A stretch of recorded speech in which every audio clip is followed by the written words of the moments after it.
Assalamu алейкум. Жалпы биздин Алам Кабар YouTube каналыбызды көрүүчүлөр жана катталуучулары, жалпы эле кадырман кыргызстандыктар, кутмандуу кошуак күнүңүздөр менен дейбиз. Бүгүн 2022-жылдын 1-ноябрь күнү мен сиздерге Ошо областына караштуу Ноокат районунан чоң салам айтамын, туугандар. Айдын 1-күнүндөгү Ноокат шаарындагы курстар кандай болуп атат, банктагы валюталар кандай болуп атат, аны да сиздер менен биргеликте чогуу көрөлү, туугандар. Анан дагы ушул видеобузга туугандар колдоо иретинде өзүңүздүн ой пикириңизди жаза кетиңиз. Сиздер жакта кандай болуп атат курстар, анан дагы бизди кайсыл региондон көрүп жатасыздар, сөзсүз түрдө жаза кетсеңиздер бизге кызыктуу болот. Анда эмесе кеттик, курстар менен сиздер менен биргеликте чогуу таанышып чыгайлы. Туугандар, бул чыгарылышты Компания банктан баштайбыз. Сааттын жебеси 13:16, ошо түшкү курстар.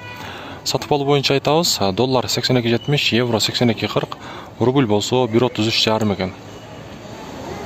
Финка банк доллар 83, евро 82.50, рубль болсо 1.33,5.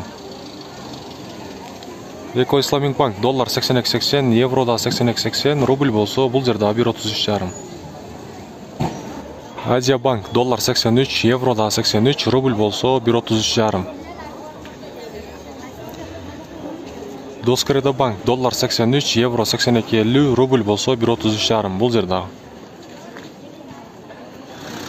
Коммерциялык Кыргызстан банк болсо доллар 83, евро 82.80, рубль болсо 1.33,5.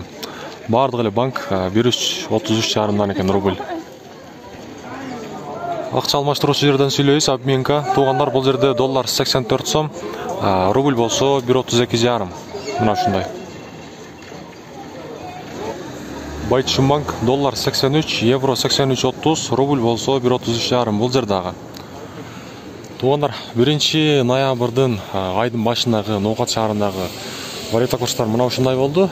Сиздер жакта жогоруда айткандай кандай болуп атат, анан дагы кайсыл мамлекеттен, кайсыл региондон көрүп жатасыз, сөзсүз түрдө комментарийга жазып койсоңуз кызык болот. Ошол дагы сиздерге кызматка кыла беребиз. Андыктан биз менен бирге болуп, каналды колдоп дегендей, эгерде биздин каналга катталбасаңыз, катталып койсоңуз, акыркы жаңылыктарды бизден көрүп турасыздар. Кийинки чыгарылыштан жолукканга чейин аманчылыкта, сак саламатта туруңуздар. Ноокат шаарынан чоң салам айтамыз сиздерге.